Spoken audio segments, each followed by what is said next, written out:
मित्रों, आज हम जानेंगे कि आदि शंकराचार्य जी को अद्वैत तत्व का ज्ञान किस प्रकार हुआ। आइए सुनते हैं।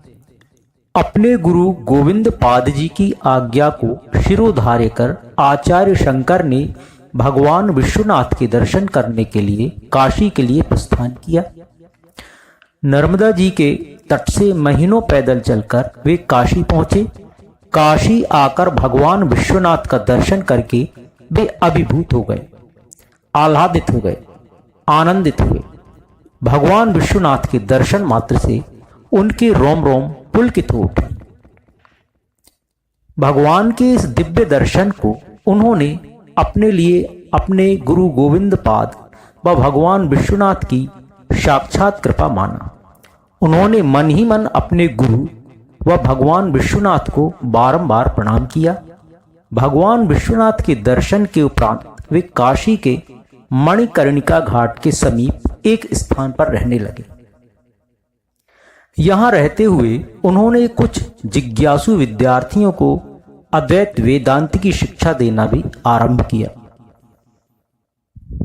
आचार्य शंकर की अवस्था तब मात्र 12 वर्ष की थी, पर उनका असाधारण पांडित्य देखकर काशी की विद्वान मंडली चकित हो गई। उनके असाधारण पांडित्य व ज्ञान से अभिभूत हो कई विद्वान उनके शिष्य बनने लगे। ब्रह्मसूत्र का जो अर्थ आचार्य शंकर ने अपने गुरु गोविंद पाद से सुना था, उसी की व्याख्या वे नित्य अपने छात्रों के सामने करते रहे। आचार्य की विद्वता से प्रभावित होकर अन्य अनेक छात्र भी उनसे अद्वैत वेदांत का ज्ञान ग्रहण करने लगे। एक बार यहां एक विचित्र घटना घटी। दोपहर का समय था। आचार्य शंकर अपने विद्यार्थियों के साथ मध्यकालीन पूजा उपासना के लिए गंगा तट पर जा रहे थे। तभी उन्होंने रास्ते में 4 भयानक कुत्तों से घिरे हुए एक भयंकर व्यक्ति को देखा। वह व्यक्ति आचार्य शंकर का रास्ता रोककर खड़ा था। आचार्य ने उसे रास्ते से दूर हट जाने के लिए कई बार कहा, पर रास्ते से हटने के स्थान पर वह बोला, आप सन्यासी हैं, आप विद्यार्थियों को अद्वैत तत्व की शिक्षा देते हैं, परंतु आपका मुझे आपके रास्ते से दूर हट जाने को कहना यह सूचित करता है कि आपने अद्वैत का तत्व कुछ भी नहीं समझा है। कोना कोना उसी सच्चिदानंद परम ब्रह्म से व्याप्त हो रहा है, तब कौन किसे छोड़कर कहां जाए, कौन किसके रास्ते से दूर हटे, आपका ऐसा मानना भी तो आपका दुराग्रह ही है। उस व्यक्ति के मुख से ज्ञान की ऐसी बातें सुनकर आचार्य के आश्चर्य का ठिकाना ना रहा। तब आचार्य शंकर ने अपने हृदय की भावना को स्पष्ट करते हुए कहा, जो चैतन्य विष्णु शिव आदि देवताओं में स्फुटित हो रहा है, वही कीड़े मकोड़े जैसे क्षुद्र जानवरों में भी स्फुटित हो रहा है। उसी चैतन्य को जो अपना स्वरूप समझता हो, ऐसा दृढ़ बुद्धि वाला पुरुष चाहे कोई भी हो, वह मेरा गुरु है। मैं उन्हें सादर नमन करता हूं, वंदन करता हूं। दरअसल उस व्यक्ति के रूप में स्वयं भगवान शंकर आचार्य शंकर को अद्वैत तत्व का वास्तविक ज्ञान देने के लिए प्रकट हुए थे। इस प्रकार आचार्य की परीक्षा लेकर आचार्य के चिंतन में जो त्रुटि थी, उसे भगवान विश्वनाथ ने दूर कर दिया।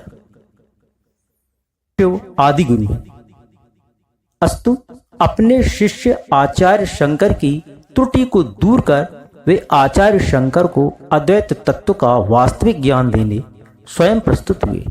तब उस समय उस व्यक्ति का रूप त्याग कर भगवान विश्वनाथ अपना दिव्य शरीर प्रकट करते हुए बोले, वत्स शंकर, मैं तुमसे अतिशय प्रसन्न हूं।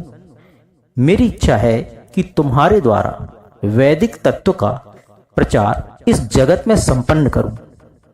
तुम्हारे में किसी प्रकार की न्यूनता, कमी या त्रुटि होना उचित नहीं है। जाओ तुम व्यासकृत ब्रह्म सूत्र के ऊपर भाष्य की रचना करो। वेदांत का मुख्य तात्पर्य अद्वैत ब्रह्म का प्रतिपादन है। इसका सर्वत्र प्रचार करो। तुम्हारे इस शरीर से जो कार्य संपन्न होगा उसे मेरा ही कार्य जानना। इतना कहकर भगवान शंकर अंतर्ध्यान हो गए। इस घटना से आचार्य के शिष्यगण बड़े ही विस्मित हुए। आचार्य शंकर शांत भाव से मणिकर्णिका घाट पर स्नान करने को चल पड़े। स्नान कर उन्होंने भगवान विश्वनाथ का दर्शन किया। अद्वैत वेदांत अद्वैत तत्व का वास्तविक ज्ञान देने के लिए उन्होंने भगवान विश्वनाथ के प्रति अपनी कृतज्ञता प्रकट की। भगवान विश्वनाथ ने मुझे अपने कार्य के लिए चुना है एवं वे मेरे द्वारा अपना कार्य संपन्न कराना चाहते हैं। इससे परम सौभाग्य की बात भला मेरे लिए और क्या हो सकती है। यह सब मेरे गुरु गोविंद पाद और आदि गुरु भगवान शंकर भगवान विश्वनाथ की मेरे ऊपर असीम कृपा ही तो है। ऐसा सोचकर मन ही मन भगवान विश्वनाथ को बारंबार प्रणाम करते हुए वे अपने स्थान पर लौट आए। अब शंकर के हृदय में ब्रह्म सूत्रों पर भाष्य लिखने की इच्छा बलवती हो उठी। उन्होंने यह विचार किया कि बद्रीनाथ जाकर ही सूत्र भाष्य की रचना करूंगा।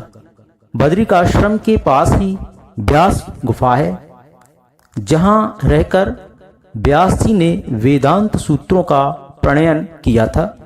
अस्तु, जिस पवित्र वायुमंडल में सूत्रों की रचना की गई थी, उसी वायुमंडल को आचार्य शंकर ने उन सूत्रों के भाष्य की रचना के लिए भी उपयुक्त समझा।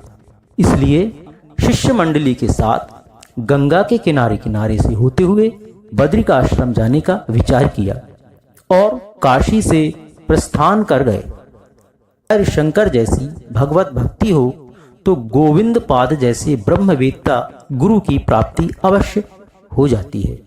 पिछले कई जन्मों में की गई तपश्चर्या व आध्यात्मिक साधनाओं के फलस्वरूप आचार्य शंकर में बाल्यावस्था में ही वैराग्य की भावना बलवती हो उठी थी। उनकी इस कारण ही तो उन्हें भगवत कृपा से गोविंद पाद जैसे ब्रह्मवेत्ता गुरु की प्राप्ति हुई थी। ऐसे गुरु की प्राप्ति हो जाने पर भक्त साधक न सिर्फ भगवत दर्शन कर पाने में समर्थ होता है, बल्कि वह भगवत कार्य संपन्न करने के लिए भगवान के हाथों का यंत्र बनने का सौभाग्य भी प्राप्त कर लेता है। साधक के लिए, शिष्य के लिए, भक्त के लिए इससे बड़ा कोई और सौभाग्य हो ही नहीं सकता। यदि कई जन्मों तक निरंतर अविराम अविचल अखंड साधना की जाए तो साधक को यह सौभाग्य, यह परम सौभाग्य प्राप्त होकर रहता है। इसमें कोई संशय नहीं, कोई संदेह नहीं।